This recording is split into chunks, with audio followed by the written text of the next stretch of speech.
یہ جنگ یورپ میں عثمانی فتوحات کا پہلا مقابلہ تھا جس نے صدیوں تک عثمانی کنٹرول اور اثر و رسوخ کے دروازے کھول دیے۔ کوسوو کی پہلی جنگ جو عثمانیوں اور مشرقی یورپ کی کچھ ریاستوں اور سلطنتوں کے مابین 1399 میں ہوئی تھی۔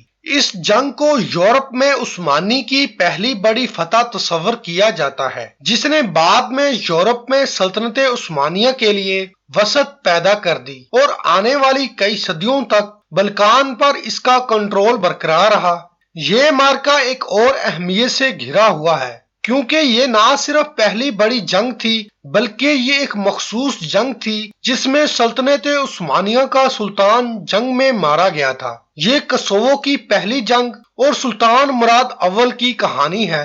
سلطنت عثمانیہ کی بنیاد عثمان اول نے 1299 میں رکھی تھی جو اپنے والد کے خواب کو پورا کرتے ہوئے برسا شہر پر قبضہ کرنے اور اسے اپنے ملک کا دارالحکومت بنانے میں کامیاب رہا تھا۔ ان کے بیٹے اور خان نے اپنے والد نے جو سوچا تھا اسے مکمل کیا۔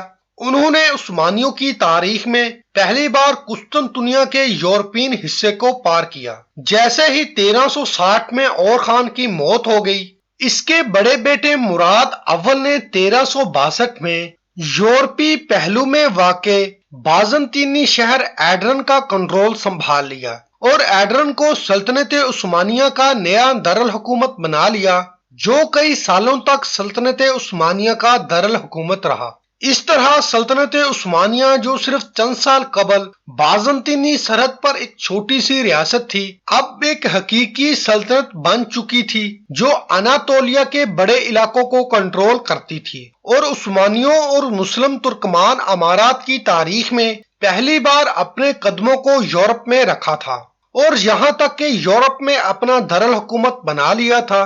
یقیناً یورپ میں اس عثمانی اقدام نے نہ صرف بازنطینی شہنشاہ کو خوف پیدا ہوا جس نے جزیہ دینے اور پوپ روم کی مدد کے درمیان عثمانیوں کے ساتھ اپنے موقف سے دستبردار ہو گیا، مشرقی یورپ کی سلطنتوں اور ریاستوں کو خطرہ محسوس ہونا شروع ہو گیا اور اس طرح دونوں فریقین کے مابین کچھ جھڑپیں، ہراساں اور چھوٹی لڑائیاں شروع ہو گئیں۔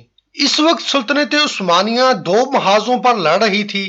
پہلا محاذ اناطولیہ تھا جہاں متعدد ترک اور ترکمان امارات اثر و رسوخ والے علاقوں کے لیے سلطنت عثمانیہ سے لڑ رہے تھے۔ دوسرا محاذ یقیناً بلقان کے ذریعے یورپ میں توسیع کا محاذ تھا۔ چنانچہ مراد اول نے اپنے فوجی کمانڈر تیمور تاش کو مشرقی یورپ بھیج دیا۔ اس نے متعدد یورپی ریاستوں کو شکست دی جبکہ مراد اول اناطولیہ میں کچھ اہم فتوحات حاصل کر رہا تھا۔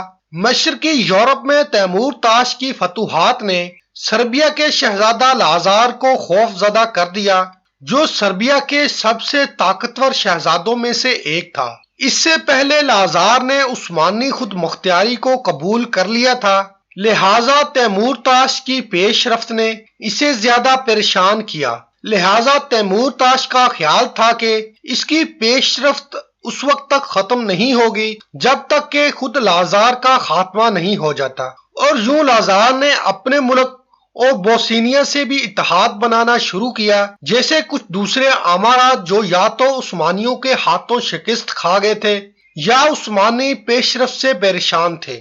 لازار اور اس کے اتحادیوں نے 1388 میں پلوشنگ کے علاقے میں تیمور تاش کی فوج کو اچانک میدان جنگ میں آ کے حیرت میں ڈال دیا۔ انہوں نے تیمور تاش کو شکست دے کر اسے جنوبی سربیا کی زمینوں سے پسپا ہونے پر مجبور کر دیا، لیکن اس شکست پر سلطان مراد اول نے کوئی دھیان نہیں دیا۔ اس جنگ میں سربیا کے بادشاہ لازار کی فتح نے باقی امارات اور مشرقی یورپی ریاستوں کے لیے امید کی نمائندگی کی اور یوں اس کا اتحاد نئے اتحادیوں تک بڑھنے لگا۔ اس اتحاد میں سربیا، بلغاریہ، بوسنیا، والچیا، پولینڈ اور کچھ البانی باشندے شامل تھے جنہوں نے پہلے عثمانی خود مختاری کو قبول کیا تھا۔ مراد اول نے اپنی فوجوں کو ایک بار پھر مشرقی یورپ کی طرف روانہ کیا۔ سلطان نے اناطولیہ میں اپنی فوج کا ایک دستہ اس بد امنی کا مقابلہ کرنے کے لیے چھوڑ دیا جو وہاں کے کچھ ترکمان امارات نے اٹھایا تھا۔ سلطان کی ترجیح اس شکست کا جواب دینا اور مشرقی یورپ میں ان کے زیر اقتدار سرزمین پر ان کی ریاست کے کنٹرول کو ثابت کرنا تھا۔ سلطان پہلے بلغاریوں اور کچھ دوسری ریاستوں کو شکست دینے میں کامیاب رہا اور مشرقی یورپ لازار اتحاد سے جنگ کے لیے اپنا سفر جاری رکھا۔ اس طرح مشرقی یورپ کوسوو کی پہلی جنگ کے ساتھ تاریخ پر تھا۔ یہ جنگ جنوبی سربیا کے شہر کوسوو میں 10 اگست 1399 کو ہوئی۔ یورپی فوج کا کمانڈر سربوں کا بادشاہ لازار تھا۔ اس کے ساتھ بلکان کے شہزادے، ترکی، بوسنیا کے بادشاہ ووک برانکوچ، مرکیا، ولاچیا کا شہزادہ اور جارج کاسٹریوٹا البانیا کے شہزادے بھی شامل تھے۔ سلطان مراد اول کی سربراہی میں عثمانی فوج اور اس کے اتحادی عیسائی بلغاریہ کے شہزادوں کے ساتھ مل گئے تھے جنہوں نے ریاست عثمانیہ سے اپنی وفاداری کا اعلان کیا تھا، اور جب جنگ شروع ہوئی تو جنگ کا توازن بلکان فوج کے حق میں تھا۔ سربیا کی فوج نے اپنے زوردار حملے کے آغاز کے بعد عثمانی پیش قدمی تیر اندازی کرنے والوں کی مدد سے اس بھاری حملے کو برداشت کرنے میں کامیاب رہی، اور ایک مناسب لمحے میں عثمانی فوج نے حملہ کر دیا اور مشرقی یورپی فوج کو منتشر کرنے اور سربیا کے بادشاہ لازار اور اس کے کچھ رہنماؤں کو پکڑنے میں کامیاب ہو گئے۔ لازار کی سزا اس کو اور اس کے رہنماؤں کو قتل کر دینا تھا۔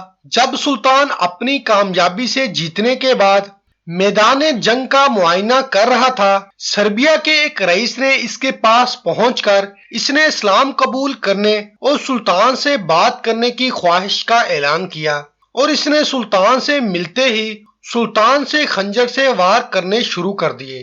خنجر کے وار اتنے مہلک تھے کہ سلطان کی اسی وقت موت ہو گئی۔ سربیا کے ذرائع نے یقیناً سلطان کے قاتل کو ہیرو سمجھا، اور کچھ تو یہ بھی اشارہ کرتے ہیں کہ سلطان کو 12 سربوں نے پیشگی منصوبہ بندی کر کے قتل کیا تھا جنہوں نے سلطان کو اس کے اپنے خیمے میں قتل کرنے کا فیصلہ کیا تھا، جبکہ ترک ذرائع سے یہ ظاہر ہوتا ہے کہ سربیا کے رئیس نے جنگ کے میدان میں سلطان سے ملاقات کی، یا یہ کہ وہ سلطان کے خیمے میں آیا اور محافظوں کو بتایا کہ اس نے اسلام قبول کر لیا ہے اور وہ سلطان سے ملنا چاہتا ہے، اور جب محافظوں نے اسے اندر جانے دیا تو اس نے سلطان کو اپنے خنجر سے وار کر کے قتل کر دیا۔ چنانچہ اس جنگ کا نتیجہ مشرقی یورپ میں سلطنت عثمانیہ کے طاقتور اور بااختیار دشمنوں کا خاتمہ تھا، اور اس طرح مورخین اس جنگ کو یورپ میں عثمانیوں کی پہلی زبردست فتح سمجھتے ہیں۔